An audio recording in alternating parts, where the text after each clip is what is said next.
Bonjour, bienvenue à la journée éducative du Regroupement québécois des maladies orphelines, la journée éducative 2022 dans le cadre de notre mois de zébrier sous le thème de l'errance diagnostique, l'odyssée des sans-diagnostic. Alors aujourd'hui, c'est la culmination de notre mois de zébrier, évidemment dans le contexte de la Journée internationale des maladies rares qui se tient le 28 février. Alors, juste rapidement, pour ceux qui seraient là et ne connaissent pas le RQMO, nous opérons un centre qui s'appelle le Centre IRAR, qui est un centre d'information et soutien pour les maladies rares, pour n'importe quelle maladie rare et des maladies non diagnostiquées. On peut aider une personne à naviguer notre système de santé pour essayer de trouver son diagnostic. Quelqu'un peut nous appeler pour n'importe quelle maladie rare, puis aussi ça peut être des proches aidants, des membres de famille, des parents et même des professionnels de la santé. Nous diffusons aussi de l'information, surtout par notre page Facebook, pour de l'information sur les enjeux avec les maladies rares, la recherche, les médicaments orphelins, puis on favorise aussi la recherche sur les maladies rares. Juste pour te dire que on va te faire rentrer quand ça va être ton temps. Je suis désolée, j'entends d'autres personnes parler. OK, je continue. Donc, on sait qu'au Québec, là, on parle de plus ou moins 700 000 personnes atteintes de maladies rares, dont 500 000 enfants, puis à un moment donné, dans le temps, il y a 40 à 50 de ces personnes-là qui sont sans diagnostic. On a parlé au courant de tout le mois des difficultés par rapport aux personnes qui cherchent des diagnostics. Ça peut être long. Il y a beaucoup de sondages qui ont été faits à travers le monde. On parle d'une moyenne, là, dépendant des sondages, de 5 jusqu'à 8 ans. Ça, c'est la moyenne, mais il y a des gens que ça peut prendre plus que 10 ans et puis il y a d'autres personnes qui n'en auront pas durant leur vie.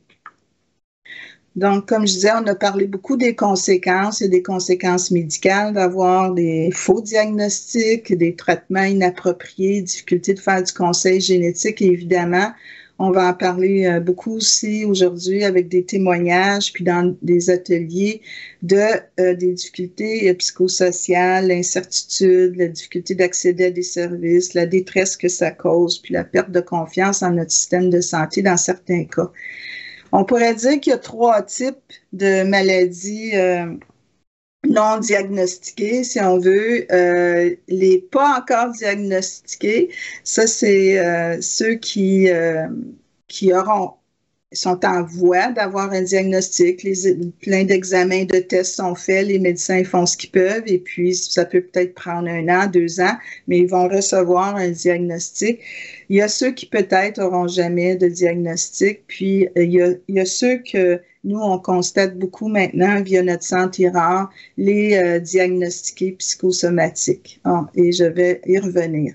On sait qu'il y a de 7 000 à 8 000 maladies rares. On en caractérise des nouvelles à chaque semaine. Donc, on ne peut pas demander aux médecins, aux professionnels de santé de connaître toutes ces maladies. La plupart sont ultra rares, donc des maladies que les médecins ne verront jamais durant leur formation ou durant leur carrière même. Durant notre mois de zébrier, vous avez peut-être vu, nous avons eu une série de webinaires qu'on appelait des zébinaires. Et en fait, ce sont des personnes qui ont présenté sur des initiatives, des projets de recherche, des innovations pour pouvoir réduire ce délai de diagnostic-là. Alors, on a eu Nicolas Garnier de Pfizer, mais qui est dans une équipe de recherche internationale qui veulent utiliser le séquençage nouvelle génération chez les nouveau-nés pour dépister les maladies et aussi de l'intelligence artificielle, des technologies numériques dans les dossiers. C'est aussi la même chose pour Madame Anita Burguin et Nicolas Garcelon qui sont dans un projet d'ailleurs avec le RQMO et avec l'Université de Sherbrooke. ils sont en France et c'est l'utilisation aussi de l'intelligence artificielle pour accéder aux données dans les dossiers médicaux, les analyser.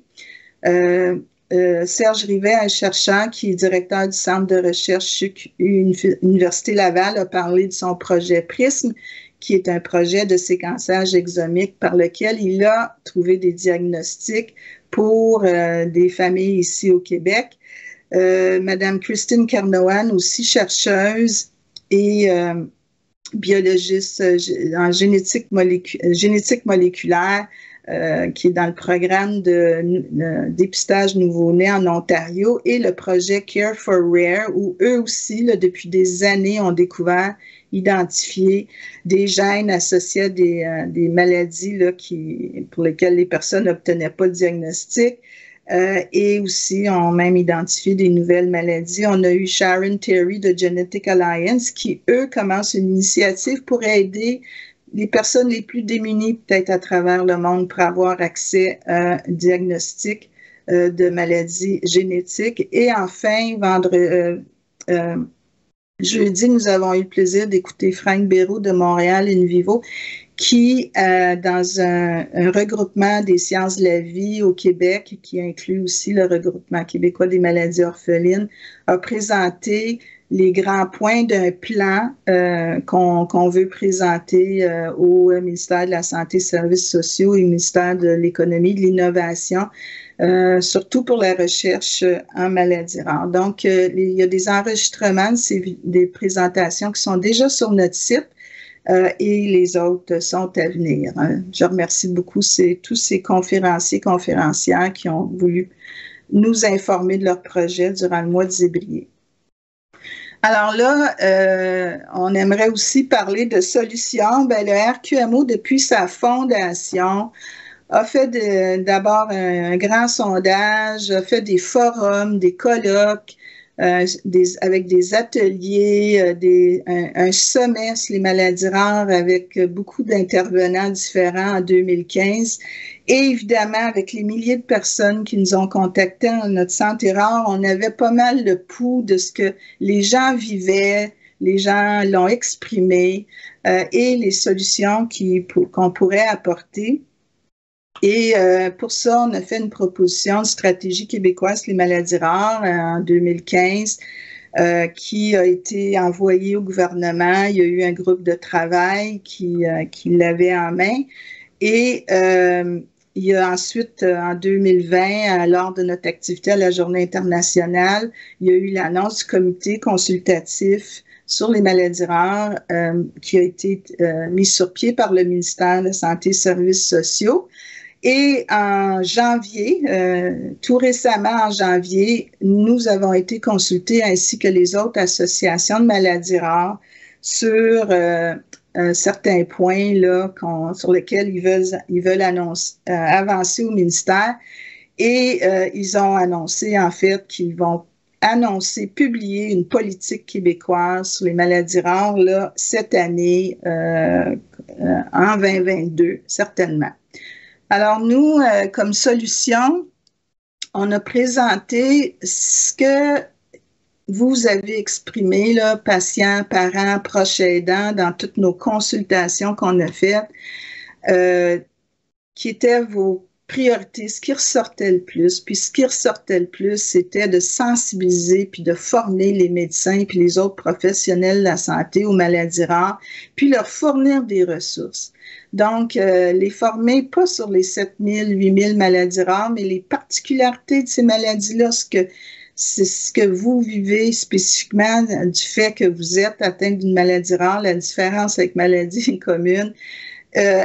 Aussi enseigner, former sur une approche diagnostique et mettre sur pied un répertoire d'experts ou un réseau dans notre système de santé pour que ces médecins sachent où référer, que ce soit des médecins de famille, des urgentologues, d'autres spécialistes, qu'ils sachent où référer leurs patients, où il y a un expert pour une maladie, autant pour le soupçon de diagnostic que pour la prise en charge. Puis, il y a les services de génétique, évidemment, aussi. Là, nous, on peut voir que des fois, les médecins ne savent pas dans quel cas référer ou ne veulent pas nécessairement parce qu'ils pensent que c'est peut-être pas génétique. Donc, il y aurait, et évidemment, il n'y a pas assez de ressources de génétique là, pour voir tous les patients dans un temps opportun. Ça peut prendre des années des fois. Et ensuite, il faut, évidemment, on a proposé des solutions aussi au niveau du soutien.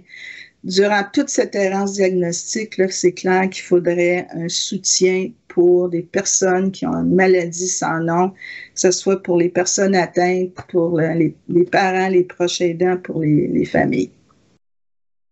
Donc, il y a, donc, comme je disais, il y a certaines solutions déjà qui ont été présentées aussi durant notre mois de zébrier. Passons ces 3 catégories de maladies. Là, il y a les pas encore de diagnostic là, qu'on appelle.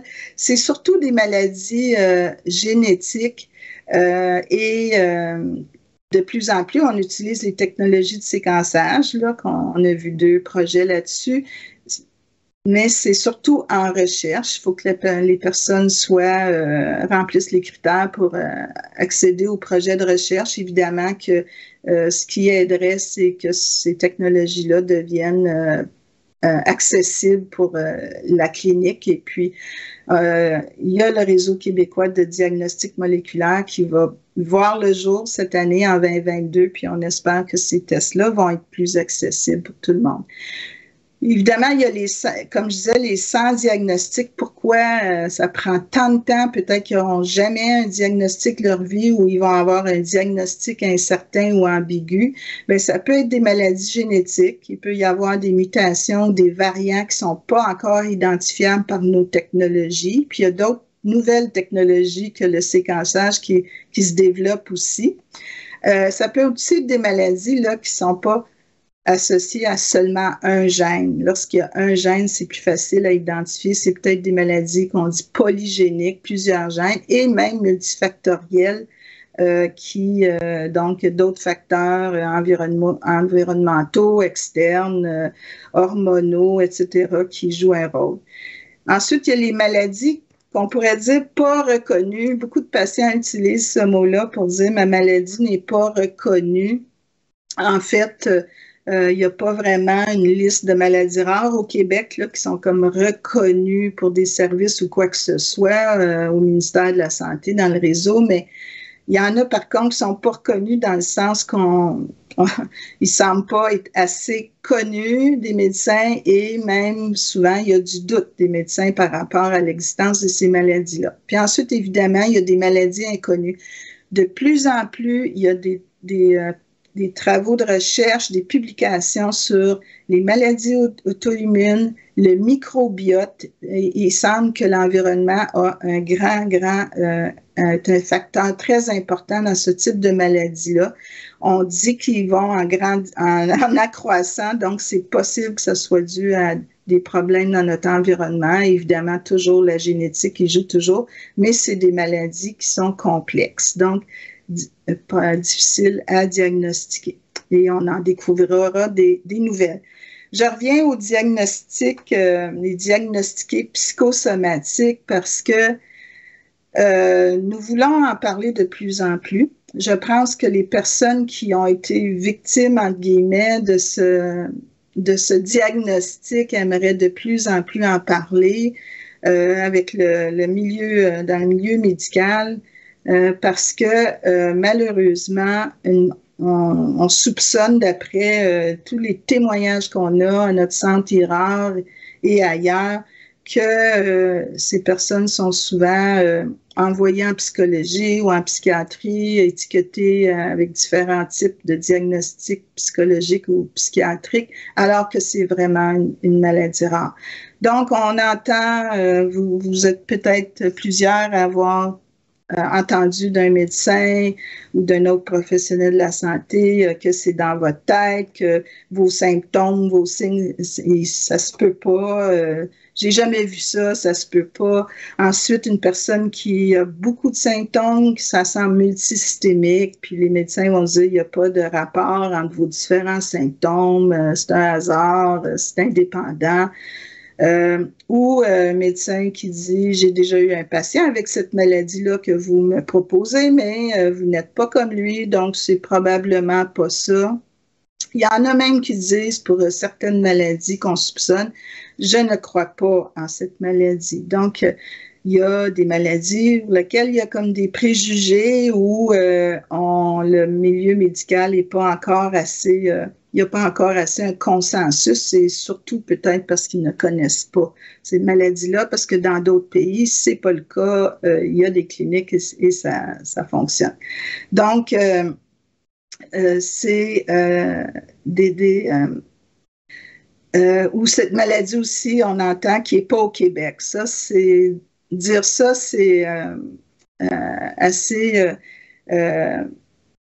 surprenant parce que dans le fond, des 7 000 à 8 000 maladies rares, il y en a là-dessus 80% qui sont génétiques. N'importe quelle de ces maladies-là peut apparaître chez quelqu'un au Québec à un moment donné. Donc, on peut pas. Il y a des maladies plus fréquentes dans certains pays, puis même au Québec, mais on ne peut pas dire qu'une maladie ne peut pas être présente au Québec. Donc,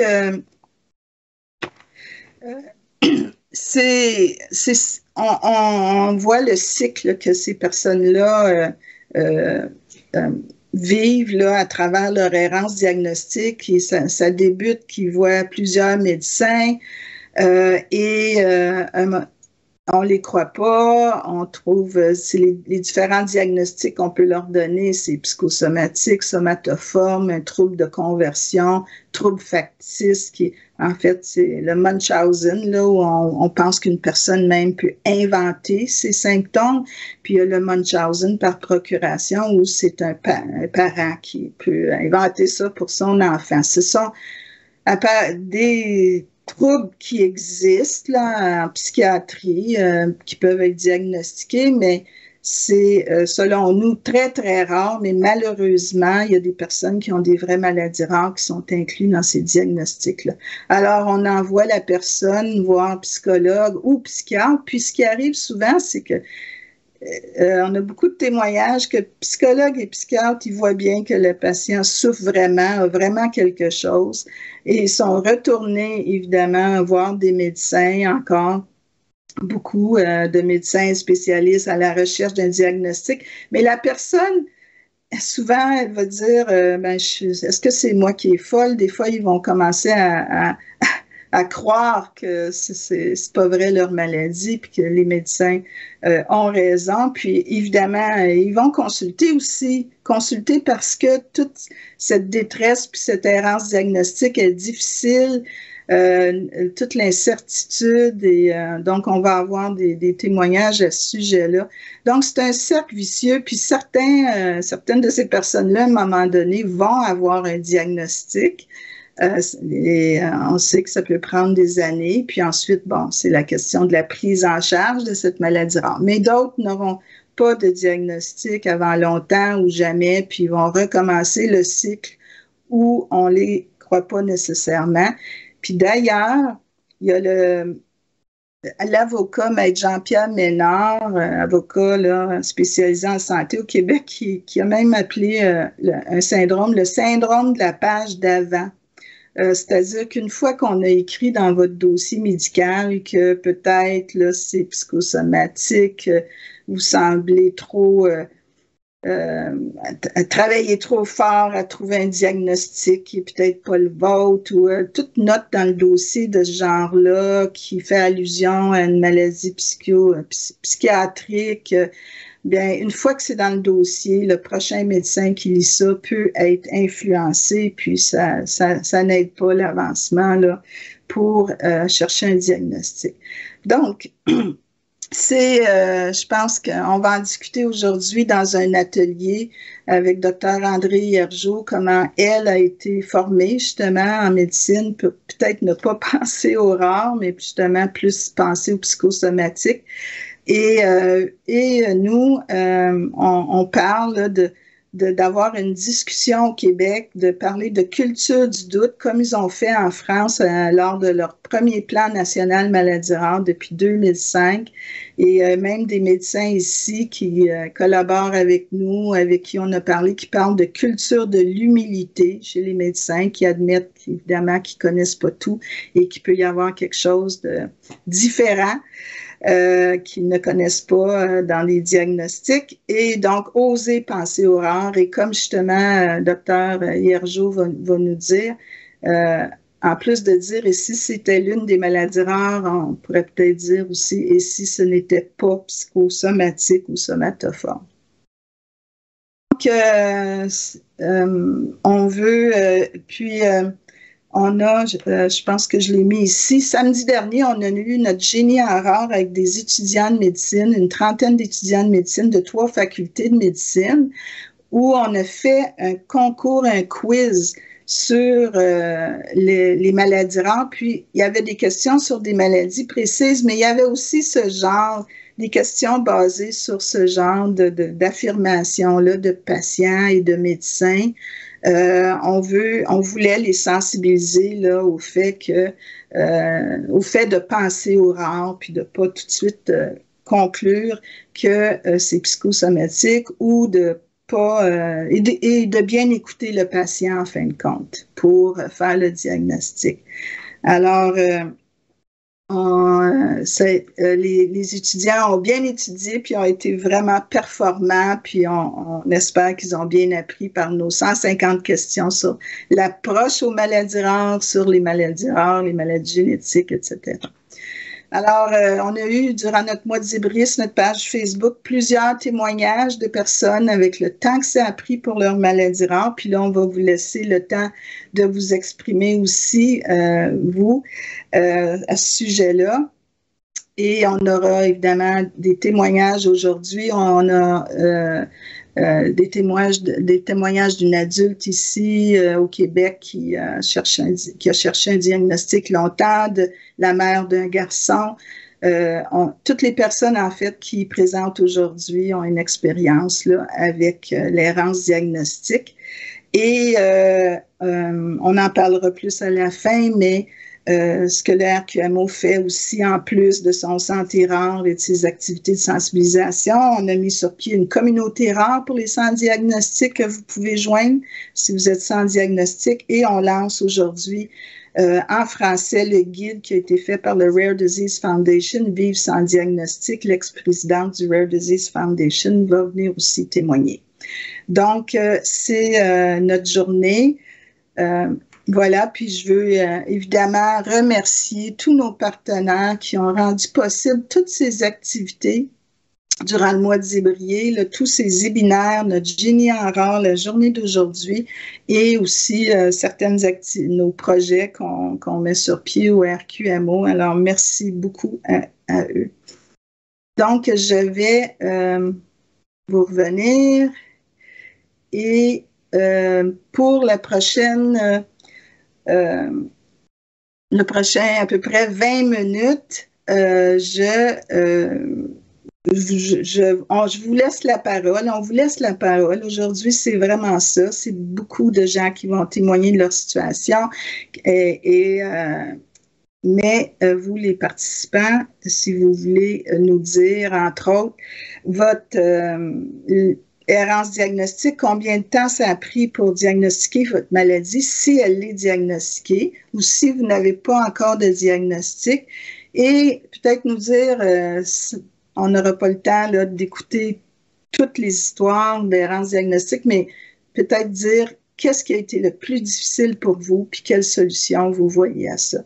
Si on peut avoir des courtes interventions comme ça, donc votre nombre d'années d'errance ou si vous n'avez pas de diagnostic encore, ce qui a été le plus difficile pour vous, puis quelle solution vous proposez. On a jusqu'à 10h15 là où on peut vous écouter.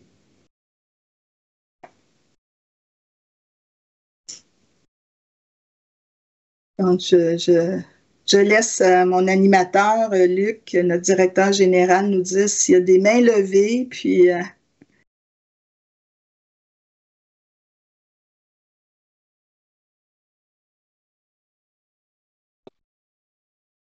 Il n'y a pas de main levée. Ah, personne veut exprimer là, combien de temps ça a pris? N'importe quel commentaire ou d'abord sur ma présentation. Est-ce que vous avez des questions sur les webinaires qu'on a tenus, le génie en race, sur les solutions proposées, sur la politique de maladies rares qui s'en vient au Québec?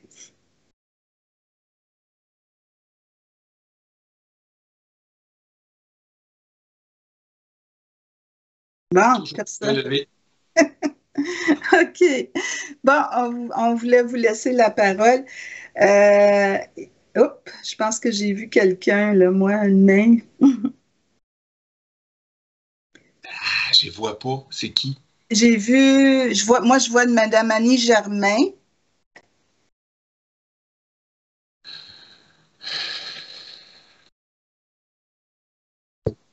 OK, merci.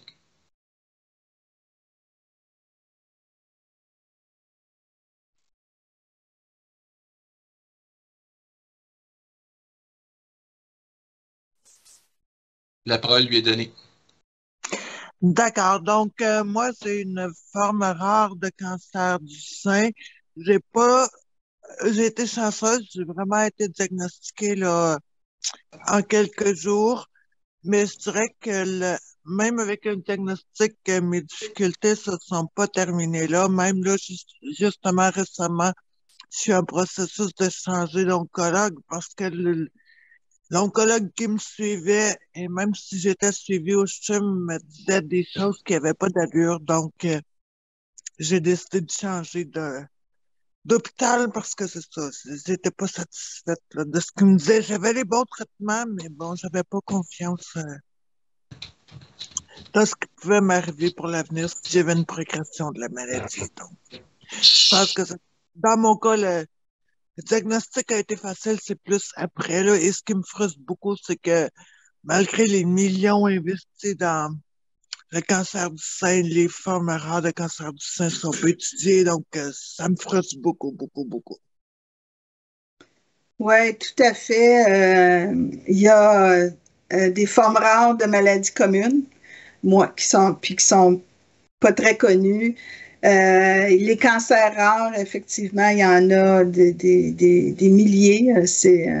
Et évidemment, les oncologues les connaissent pas tous. Puis évidemment, on s'en va vers ce qu'on appelle la médecine personnalisée, c'est-à-dire que même les cancers communs et même et des maladies rares, là, on est en train de les diviser en sous-types, sous-maladies associées à un gène précis ou même une mutation précise. Fait que c'est sûr que c'est plus difficile pour toutes ces conditions rares là, que certaines appellent. Mais ce que j'ai compris dans votre intervention, c'est la question aussi d'aller chercher une deuxième opinion. Je ne sais pas si ça a été facile pour vous, là, mais c'est sûr que il y a des personnes qui, devant peut-être moins d'écoute dans le milieu de la santé ou qui, ça fait des années qu'ils attendent un diagnostic, aimeraient avoir d'autres opinions. On est supposé, c'est un de nos droits dans notre système de santé d'avoir une deuxième opinion au niveau de nos problèmes de santé. Par contre, peut-être que c'est pas si facile à faire, même vous, peut-être, c'est difficile pour pas, vous voulez pas insulter, choquer les médecins traitants, mais c'est un droit qu'on a là, de demander aussi. Moi, dans mon cas, je veux carrément changer de médecin, je veux pas continuer avec lui.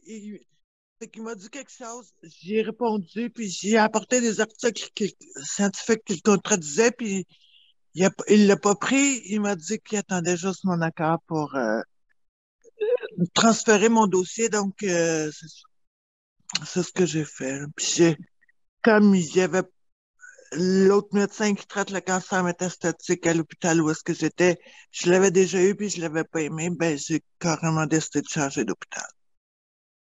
Mais au diagnostic, j'avais été chanceuse parce que c'était un médecin qui venait de finir ses études et il avait vu un cas durant sa résidence et il y a pensé tout de suite. Donc, c'est pas parce qu'un médecin n'a pas d'expérience qu'il peut pas détecter des choses. Non, tout à fait. Ça peut être justement le hasard d'un médecin qui a déjà vu là, un certain type de maladie, une certaine maladie rare. Ça peut être aussi la curiosité, puis l'humilité, comme on Oui. l'a dit. Une autre personne, on peut avoir une autre personne, je pense, qui est Mme Suzanne Bélanger, que je vois.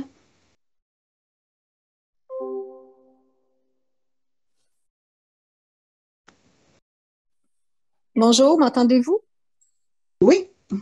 Oui, bonjour. Ben, moi, j'ai pas de maladie rare, là, mais je suis la sœur de Joanne qui va témoigner tantôt. Puis moi, je veux vous remercier puis vous féliciter pour tout le travail que vous faites. C'est primordial. C'est difficile c'est vraiment difficile pour les personnes atteintes d'une maladie rare, là. Puis c'est aussi difficile pour leurs proches.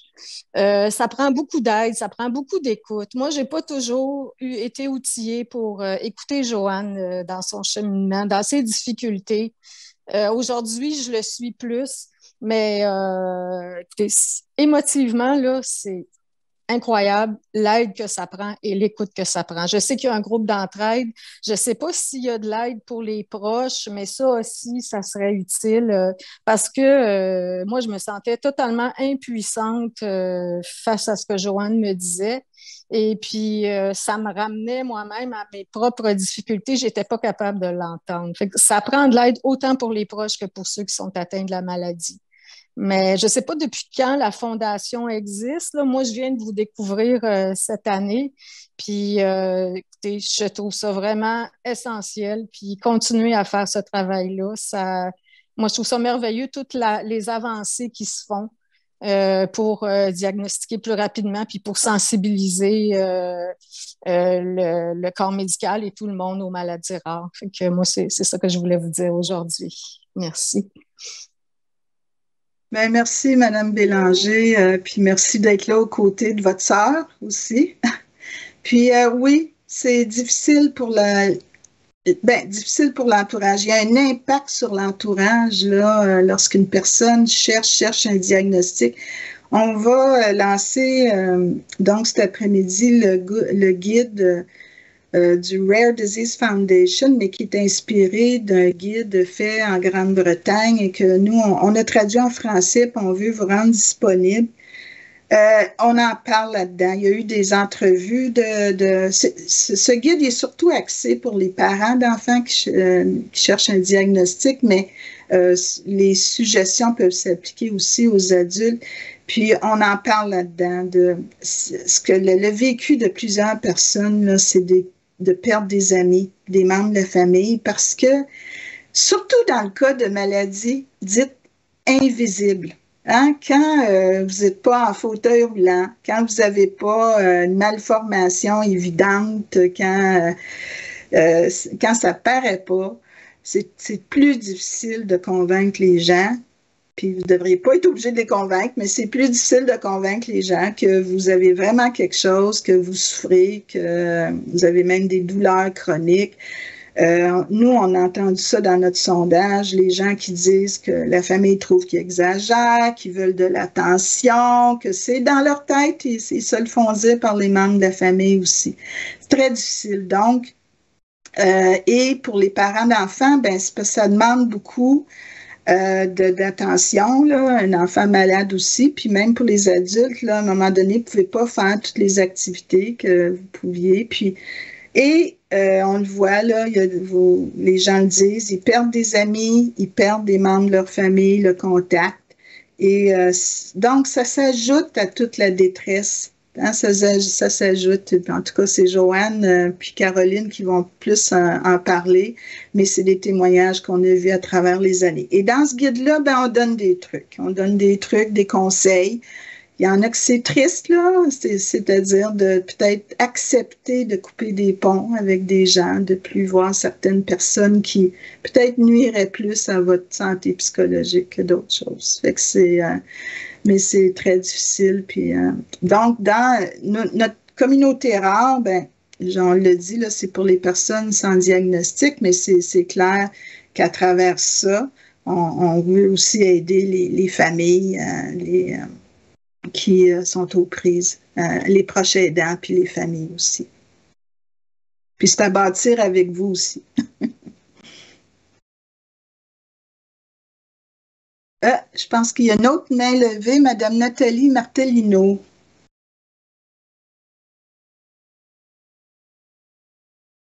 Est-ce que vous m'entendez? Oui, je vous entends. Ah, OK. Bon, là, je brise la glace et deux, j'ai aucune expérience avec le Zoom. Je l'ai découvert avec vous. Fait que, bon, et c'est surtout, je brise la glace. Je suis en totale admiration avec tout ce que vous avez fait dans la dernière semaine. Et en fait, c'est, comme nous disait la personne précédente, c'est d'une importance capitale. Moi, mon cas, je suis sans diagnostic. Ça fait 17 ans. C'est quelque chose de émergent, appelons ça environnemental. Et s'il y a quelque chose que j'ai constaté que les médecins, des fois, je me dis, est-ce qu'on vit sur la même planète ou non? Ils ignorent complètement tout ce qui peut toucher à un perturbateur neuro-endocrinien et tout ce qui pourrait être en lien à l'environnement.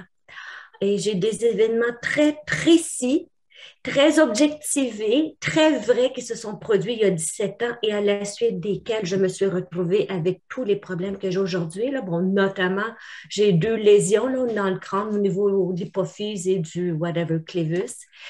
Mais des fois, je pense être dans un cauchemar parce que c'est quelque chose qu'ils sont pas conscientisés. Et bien, vous devez vous douter qu'en bout de compte, dans quelle catégorie je me retrouve, c'est les psychiatriques. Et c'est tellement une atteinte à l'intégrité, ça se dit pas. Je vous dis pas que dès le départ, je me suis sentie comme ça. Mais au fil des années, et au départ, je suis une personne enthousiaste par la science, moi, là, puis je chapeaute mon propre dossier. Je n'ai pratiquement jamais eu de médecin généraliste que chapeautait mon dossier. Donc, j'ai 2 caisses de documents et que je fais mes propres recherches. Et la phrase importante que vous avez dite tantôt, écoutez votre patient et il vous dit le diagnostic. Si on se donnait la peine d'écouter ce que je dis, de regarder ce que je présente des fois comme information, j'essaie tellement de leur faciliter la vie. J'ai préparé des tableaux, des sommaires, j'ai fait des liens.